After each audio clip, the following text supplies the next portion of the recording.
Palestine, what is happening in Palestine, is also actually at the heart of Israel's conflict with Iran. We saw Al Quds Day being, that Iran celebrates during the month of Ramzan every year, and we saw, this is Palestine is the heart of this current war as well, isn't it? Yes, in political, symbolic, and maybe strategic terms, Gaza and Palestine are definitely deeply central to the current regional tensions involving them.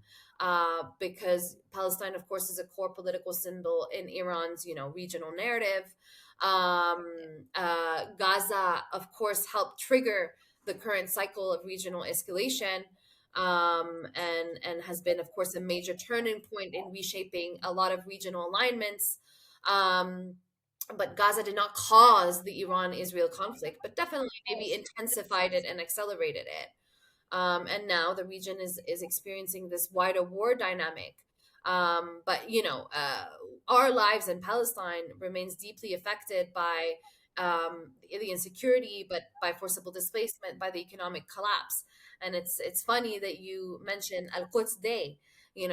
Palestinians were not able to even celebrate Al Quds Day because Al Aqsa and Jerusalem has been off limits to Palestinians entire Ramadan.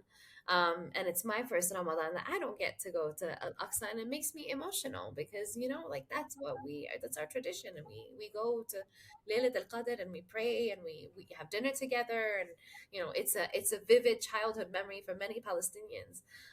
For those that have the chance to go to Al Aqsa Mosque and pray, none of us have been able to do that during this Ramadan, and that is very, very nobody has said anything because of course the world is on fire and there are much more important issues happening in Lebanon and Gaza, but it's telling of the times. So Gaza is not the only obviously cause of the Iran conflict, but it has become No, it's of a course. I didn't believe it was. I'm multiple saying it is at the heart. center. No, I would say that I would argue that Gaza has become the emotional and political and strategic center.